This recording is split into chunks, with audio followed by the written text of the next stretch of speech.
मुज़फ़्फ़रनगर में आपने बात करी, मुज़फ़्फ़रनगर में हम भी थे और मुज़फ़्फ़रनगर में थोड़ा जो मुस्लिम है 40% के आसपास पूरे ज़िले में बैठता है और उसमें मुस्लिमों का ये कहना था कि 6 विधानसभाएं आती हैं पूरे डिस्ट्रिक्ट में, उसमें एक भी समाजवादी पार्टी आरएल गठबंधन ने एक भी किसी मुस्लिम कैंडिडेट को नहीं दिया। तो ये कोई इम्पैक्ट दिखता है आपको?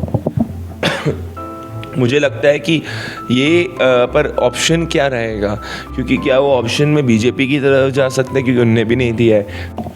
एक मेरठ पे आते हैं। मेरठ जो ज़िला है, मेरठ ज़िला बीजेपी का गढ़ माना गया 2017 में और उस पूरे ज़िले में केवल एक सीट थी जो समाजवादी पार्टी ने जीती। तो आपको इसमें क्या स्टेम लग रहा है वहाँ? एक से तो ज़्यादा सीट समाजवादी पार्टी जीत सकती है, पर अभी भी दबदबा बीजेपी का ही है, क्योंकि वहाँ पे लॉ एंड ऑर्डर बहुत बड़ा मुद्दा है। मैं खुद मेरठ में था 3 दिन पहले, तो मेरे को हर दूसरे तीसरे व्यक्ति ने ग्राउंड से बोला है कि पहले यहाँ पे चेन स्नैचिंग हो जाती थी, लड़कियाँ नहीं निकलती थी। इनफैक्ट जाट महिलाएं जो एंटी भी हैं, जो मुजफ्फरनगर से आई थी, उन्होंने बोला एक बात तो सही है कि अब गुंडागर्दी नहीं होती है। तो मुझे लग रहा है मेरठ के अंदर, मुझे जो ग्राउंड से लग नहीं रहा, मुझे जो ग्राउंड से डेटा मिल रहा है उसमें मेरठ का जो सेंटिमेंट है वो बहुत ज़्यादा हैविली समाजवादी पार्टी के बजाय भारतीय जनता पार्टी की तरफ है। आप जैसे कांग्रेस है, कांग्रेस रिवाइव करने की कोशिश कर रही है। उस रिवाइवल में प्रियंका गांधी जी जो हैं लड़कियों लड़ सकती हूँ का नया नारा दिया और उसके बाद वो 40% महिलाओं को टिकट दे रही हैं। तो आपको कितना लगता है कि ये जो इनकी स्ट्रेटेजी है कांग्रेस की, ये कितना रिवाइवल कर पाएगी कांग्रेस? मुझे नहीं लगता कर पाएगी। ग्राउंड से डेटा नहीं मिल रहा है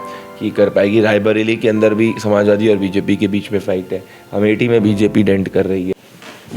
नमस्कार, स्वागत है आपका मेथड वॉक्स की नया segments UP election analysis bye Pradeep Bhandari sir.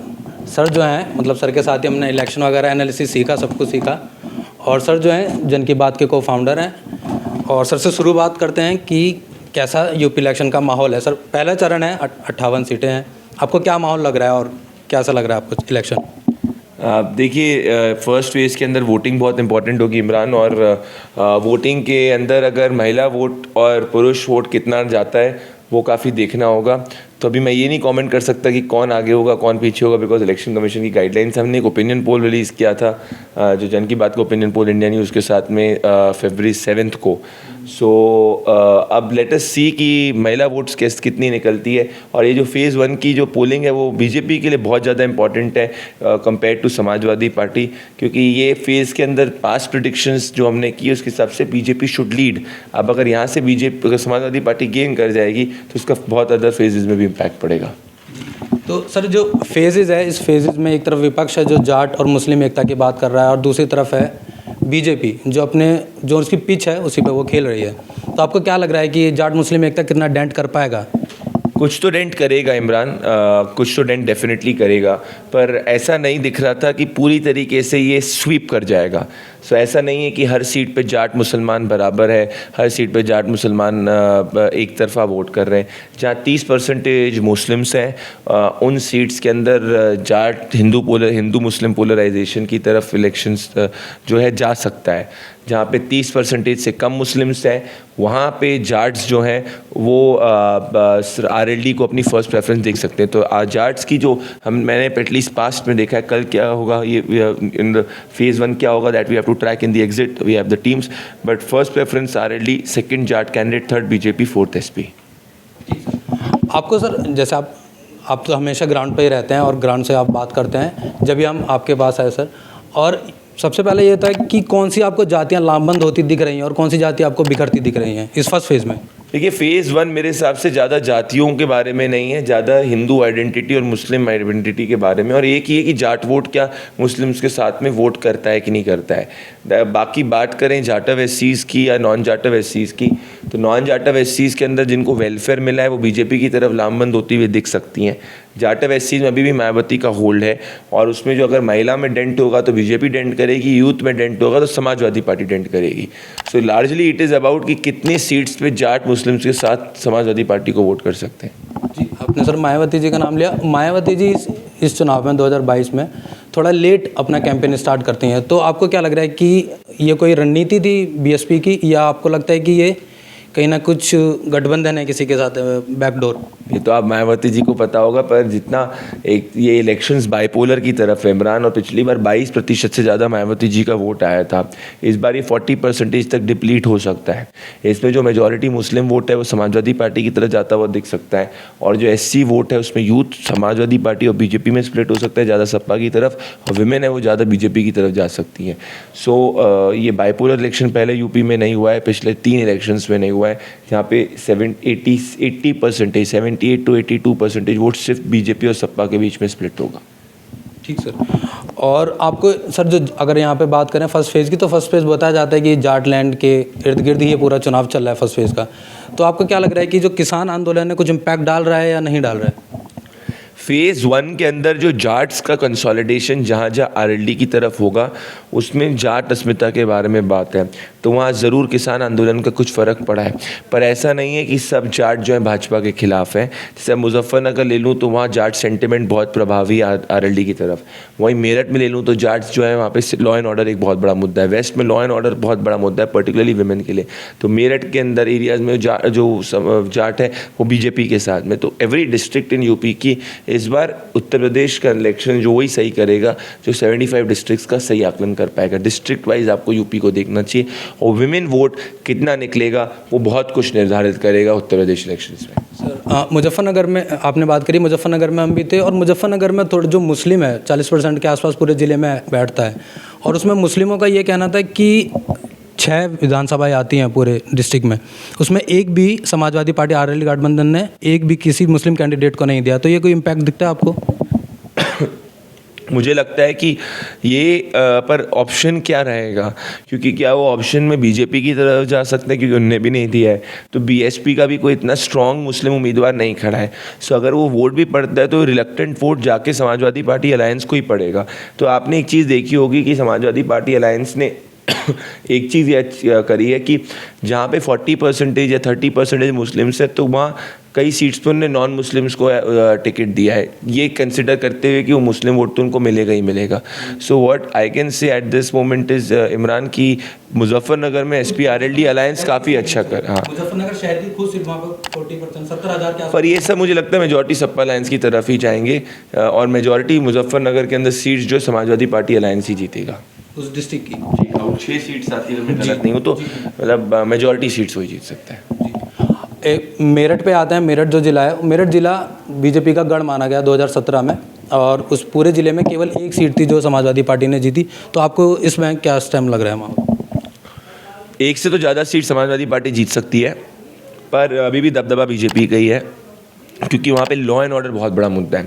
मैं खुद मेरठ में था 3 दिन पहले, तो मेरे को सब हर दूसरे तीसरे व्यक्ति ने ग्राउंड से बोला है कि पहले यहाँ पे चेन स्नैचिंग हो जाती थी, लड़कियाँ नहीं निकलती थी। इनफैक्ट जाट महिलाएं जो एंटी भी हैं, जो मुजफ्फरनगर से आई थी, उन्होंने बोला एक बात तो सही है कि अब गुंडागर्दी नहीं होती है। तो मुझे लग रहा है मेरठ के अंदर, मुझे जो ग्राउंड से लग नहीं रहा, मुझे जो ग्राउंड से डेटा मिल रहा है उसमें मेरठ का जो सेंटिमेंट है वो बहुत ज़्यादा हैविली समाजवादी पार्टी के बजाय भारतीय जनता पार्टी की तरफ है।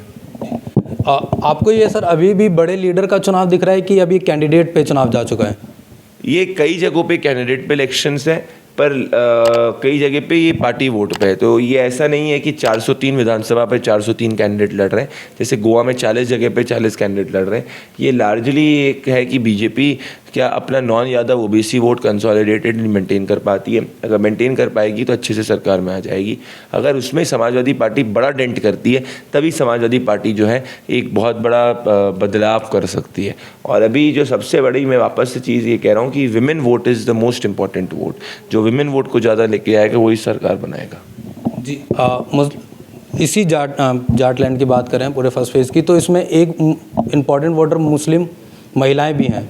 तो आपको क्या लग रहा है मुस्लिम महिलाओं का रुझान किधर की तरफ है? वो मैं ऑनेस्टली आपको कह रहा हूँ कि सैम्पलिंग के अंदर वो इतना नहीं पता चल पाया है, और थोड़ा उस पर बात करने में भी दिक्कत हुई है। इवन फीमेल सैम्पल्स में, फीमेल मुस्लिम सैंपल के अंदर हम लोग ने विमेन महिलाओं को भेजा था बात करने के लिए, तो तब भी उसमें इतने खुल के मुस्लिम महिलाओं से बात नहीं हो पाया।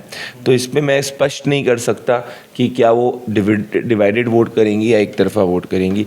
सो this is a question which we can only track post poll. और यहीं पे सर एक और बड़ा है कि यहाँ पे आपने बताया कि ये लॉ एंड ऑर्डर वाला है। तो कुछ जो लोग हैं जो समाजवादी पार्टी आरएलडी के जो कार्यकर्ता हैं, उनका ये भी कहना है कि जाटलैंड में हमेशा से स्थिति ऐसी रही है और बीजेपी के टाइम पे भी स्थिति कुछ खास बदली नहीं है। ये ऐसा मुजफ्फरनगर के एरियाज़ में आपको लोग कहते हुए मिल सकते हैं, कुछ शायद से शामली में कहते हुए मिल सकते हैं, या बिजनौर की कुछ सीट्स में कहते हुए मिल सकते हैं।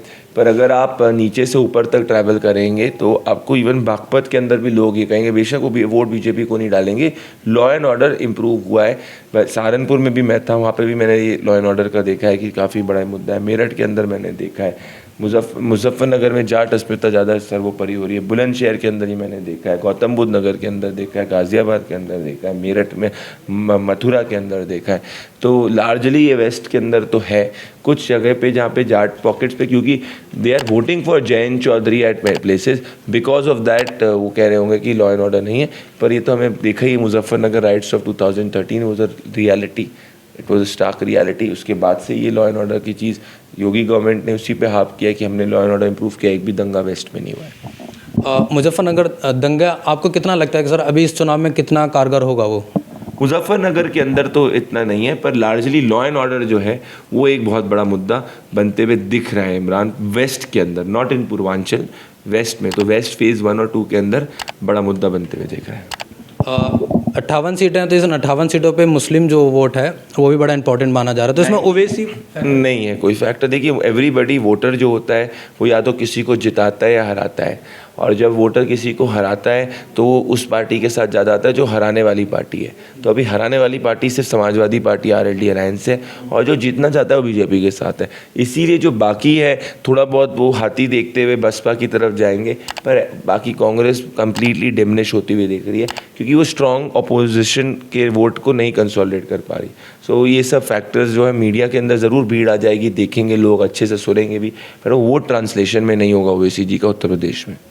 सर आप ग्राउंड पे रहते हैं हमेशा, तो आप जैसे कांग्रेस है, कांग्रेस रिवाइव करने की कोशिश कर रही है, उस रिवाइवल में प्रियंका गांधी जी जो हैं लड़कियों लड़ सकती हूँ का नया नारा दिया, और उसके बाद वो 40% महिलाओं को टिकट दे रही हैं। तो आपको कितना लगता है कि ये जो इनकी स्ट्रैटेजी है कांग्रेस की, ये कितना रिवाइवल कर पाएगी कांग्रेस? मुझे नहीं लगता कर पाएगी, ग्राउंड से डेटा नहीं मिल रहा है कि कर पाएगी। रायबरेली के अंदर भी समाजवादी और बीजेपी के बीच में फाइट है, अमेठी में बीजेपी डेंट कर रही है।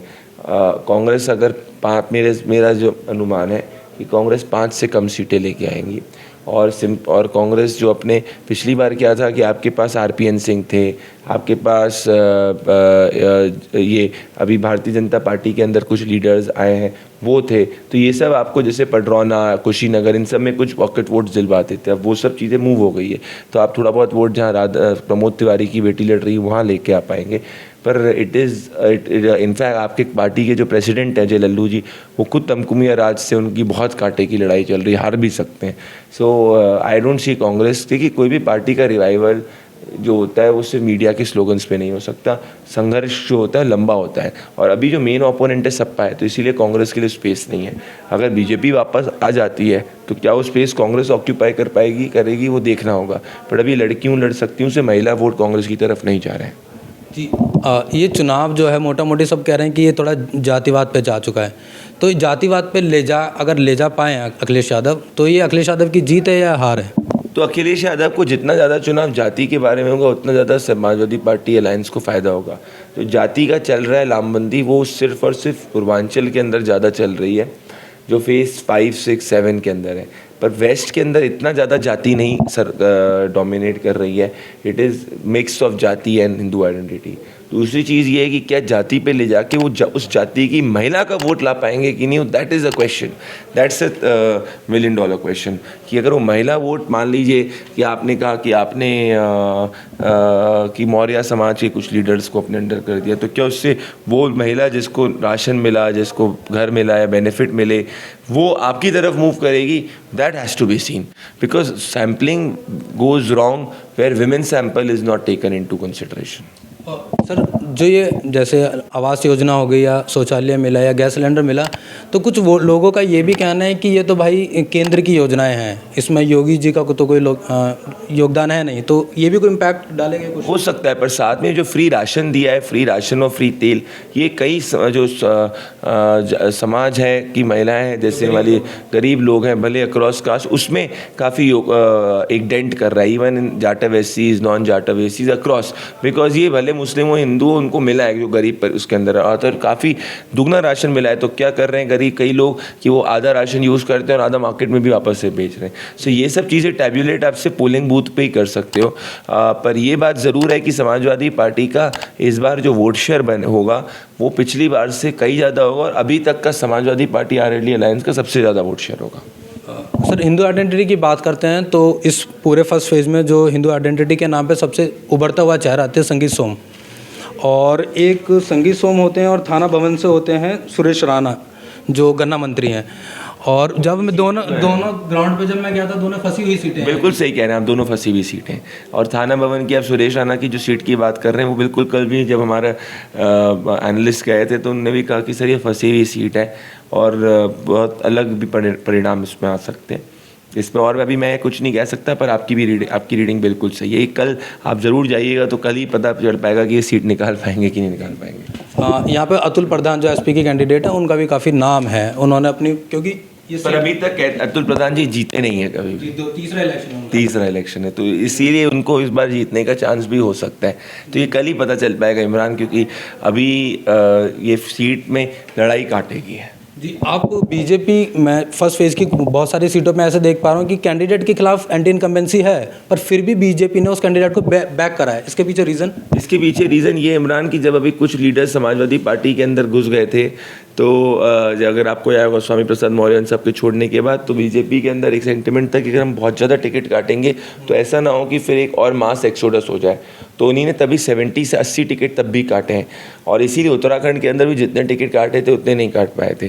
बीजेपी का सिंपल प्लान यही है कि अगर हिंदुत्व और वेलफेयर और लॉ एंड ऑर्डर चलेगा तो योगी आदित्यनाथ पूर्ण बहुमत से आएंगे, अगर बहुत ज़्यादा जाति चलेगी तो अखिलेश यादव वापस आएंगे। आपको इस चुनाव में सर योगी मुख्यमंत्री जो हैं उनके खिलाफ या नरेंद्र मोदी के खिलाफ एंटी इनकम्बेंसी दिख रही है? मोदी जी के अगर आज भी उत्तर प्रदेश के अंदर चुनाव होंगे तो मोदी जी 60 से ज़्यादा सीटों के साथ यूपी के अंदर आएंगे, ये मैं दावा कर सकता हूँ।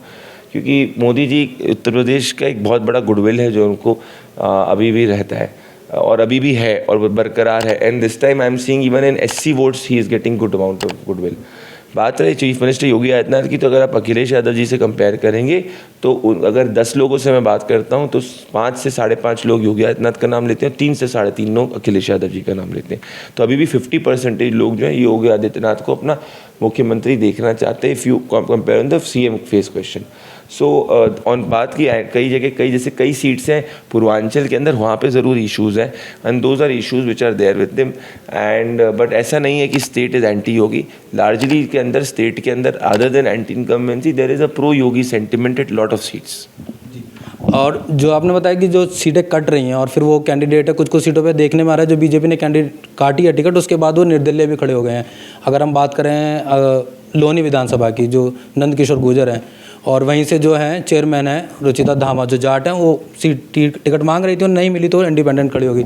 तो आपको क्या दिख रहा है कि ये जो लीडरशिप है, सेंट्रल की लीडरशिप है, इसमें थोड़ी कमजोरी लग रही है आपको, या फिर ऐसा लग रहा है कि ये अब मतलब बात पब्लिकली हो गई है कि बीजेपी के अंदर भी एक दरार है? देखिए, जब बीजेपी 300 सीटों से ज़्यादा आई थी तो तब एक बहुत ऐतिहासिक मैंडेट थी।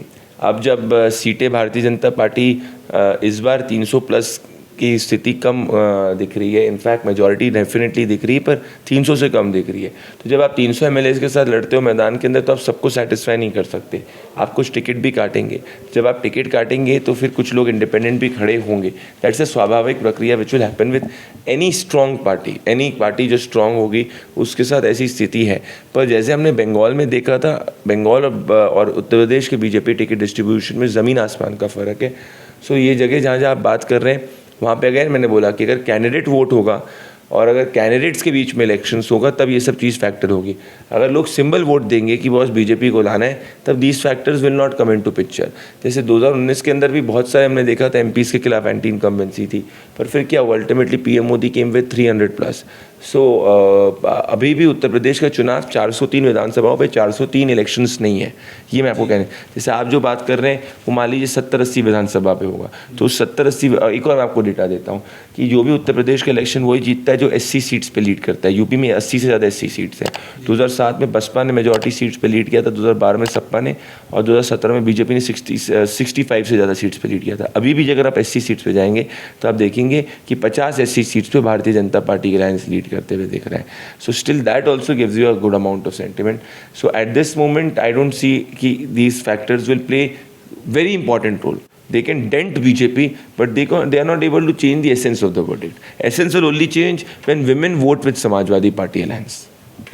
और यहीं पे सर अखिलेश यादव हैं, उनका मैनिफेस्टो जारी हुआ 300 यूनिट घरेलू फ्री और सिंचाई फ्री, और उसके बाद उन्होंने तमाम वेलफेयर स्कीम्स के बारे में आप देखिए मोटा मोटा भी वेलफेयर, उसके अंदर महिला वोटर को लुभाने का बहुत बड़ा मतलब कई सी घोषणाएं करी हैं। सो दोनों में गेम इज़ अबाउट महिला वोटर। भारतीय जनता पार्टी ने भी बोला है कि महिलाओं को सिलेंडर देंगे, फ्री भोजन की अलग अलग जगह कैंटीन्स को खोलेंगे, जो मुझे जयललिता के अम्मा कैंटीन की याद दिलाता है। सो सब गेम अब महिला वोटर पे ही है। 2017-2019 विधानसभा लोकसभा में देखा गया कि महिला वोटर ने ज़्यादा वोट करा as compared to male. Exactly. और बिहार में भी जब आपने देखा होगा, जब नीतीश कुमार वापस आए थे, जब सब लोग कह रहे थे कि भाई तेजस्वी यादव जो हैं 190 सीट ले आएंगे, 180 सीट ले आएंगे, तब I was saying neck and neck. So the only reason was that women did not side with Tejashwi Yadav. तो ये थे हमारे सर प्रदीप भंडारी जी। और ऐसे ही इमरान, मैं कहना चाहता हूँ अच्छा काम करते रहिए, ग्राउंड पे घूमते रहिए, आपके भी जो ग्राउंड पे इनपुट से आप बताते रहिएगा, हम भी उससे सीखेंगे। Thank you so much Imran. Sir के साथ ही हमने एनालिसिस करना स्टार्ट करा था, और ऐसी वीडियोस के साथ बने रहिए। चैनल को लाइक शेयर सब्सक्राइब करिए। धन्यवाद।